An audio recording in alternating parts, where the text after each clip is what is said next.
بے یقینی کے بادل چھٹ گئے، الیکشن کا چاند چڑھ گیا۔ ملک میں عام انتخابات 8 فروری 2024 بروز جمعرات ہوں گے۔ صدر عارف الوی اور چیف الیکشن کمشنر میں اتفاق۔ سپریم کورٹ نے مشاورت کا حکم دیا تھا، اٹارنی جنرل کو رابطہ کرانے کا کہا تھا۔ صدر سے الیکشن کمشنر اور 4 ارکان ملے، اٹارنی جنرل بھی ملاقات میں شامل رہے۔ انتخابات کی نئی تاریخ سے متعلق سپریم کورٹ کو آج آگاہ کیا جائے گا۔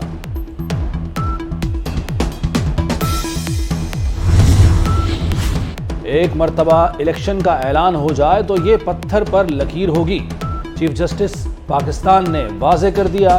دوران سماعت جسٹس قاضی فائز عیسیٰ نے ریمارکس دیے، ڈیٹ کے بعد کوئی درخواست نہیں سنیں گے، تاریخ میں توسیع کی اجازت نہیں ہوگی، صدر سمیت سب افراد کے دستخط لیں۔ صدر نے الیکشن کی تاریخ نہ دے کر آئین کی خلاف ورزی کی، آئین کی خلاف ورزی 7 نومبر سے ہوگی۔ چیف جسٹس کا پی ٹی آئی وکیل علی ظفر سے مکالمہ۔ صدر سے مشاورت نہ کرنے پر الیکشن کمیشن پر بھی اظہار برہمی۔ جسٹس اطہر من کمیشن نے آئین دوبارہ تحریر کر لیا۔ چیف جسٹس نے ریمارکس دیے کہ صدر اور الیکشن کمیشن دونوں پاکستانی ہیں، کمیشن مشاورت کرنے پر کیوں ہچکچا رہا ہے؟ الیکشن کمیشن، صدر اور پارلیمنٹ اپنا کام خود کریں، آئینی ذمہ داری پوری نہ کی تو مداخلت کریں گے۔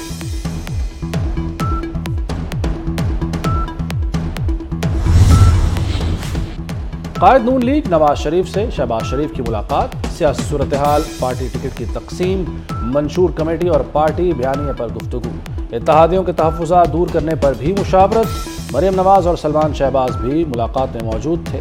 نواز شریف نے کہا کہ سیاست سے زیادہ پاکستان کو قومیت کی ضرورت ہے، عوام کو معاشی گرداب سے نکالیں گے۔ ملک میں اگلی حکومت پیپلز پارٹی بنائے گی، پیپلز پارٹی نے ہمیشہ عوام کے لیے کام کیا۔ سابق صدر آصف علی زرداری کی نواب شاہ میں جیالوں سے گفتگو، کہا جیالوں نے ہر دور میں چیلنجز کو قبول کیا، پیپلز پارٹی کا ہر کارکن ملک میں عوامی حکومت کے قیام کے لیے پرعزم ہے۔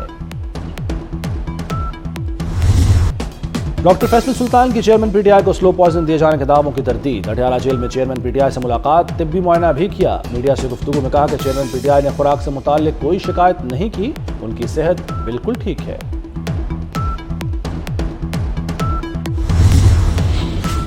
کراچی میں جے یو آئی کا مارچ، مولانا فضل الرحمان کا خطاب، کہا اسرائیل غزہ میں جنگی جرائم کا مرتکب ہو رہا ہے، اسرائیل کے خلاف آواز اٹھانے والوں کو دہشت گرد قرار دیا جا رہا ہے، فلسطینی عوام کے ساتھ یکجہتی کا اظہار کرتے ہیں۔ اسرائیل کا جبالیہ کیمپ پر 3 دن میں تیسرا حملہ، عمارتوں سے زخمی اور لاشیں نکالنے کی بھی مہلت نہ دی، امدادی کارکنوں اور ایمبولینسوں پر بھی بم برسا دیے۔ حملوں میں 200 فلسطینی شہید، 700 زخمی ہوئے۔ اب تک شہید فلسطینیوں کی تعداد 9100 سے زائد ہو گئی۔ واحد کینسر اسپتال سمیت غزہ میں نصف اسپتال بند۔ شاتی کیمپ میں اقوام متحدہ کے اسکول پر بھی حملہ، اسکول میں ہزاروں بے گھر فلسطینی پناہ گزین ہیں۔ اسرائیل کا غزہ پر بمباری کا نیا ہولناک ریکارڈ، غزہ پر 2 ایٹم بموں کے برابر بارود برسایا جا چکا۔ جنگی مجرم ملک کا غزہ میں ممنوعہ سفید فاسفورس بموں کا بے دریغ استعمال، اسپتالوں، اسکولوں، مساجد، پناہ گاہوں، عمارتوں پر حملے۔ اسرائیل کی مسلسل وحشیانہ بمباری نے غزہ کو ملیامیٹ کر دیا، ہزاروں لاشیں ملبے کے ڈھیر میں دبے ہونے کا خدشہ، مواصلات کا نظام تباہ اور غزہ کا دنیا سے رابطہ کٹا ہوا ہے۔ اسرائیلی بمباری سے تباہ مکانات کی تعداد 2 لاکھ کے قریب جا پہنچی۔ غزہ صحافیوں کے لیے سب سے بڑا مقتل بن گیا، درندہ صفت اسرائیلی فوج کے حملوں میں 34 صحافی جان سے گئے۔ اسرائیل نے غزہ میں 50 سے زیادہ میڈیا عمارتوں پر بمباری کی۔ رپورٹرز وداؤٹ بارڈرز نے جنگی جرائم کی شکایت عالمی عدالت انصاف میں درج کرا دی۔ اسرائیلی حملوں میں 150 ڈاکٹرز بھی شہید ہو چکے۔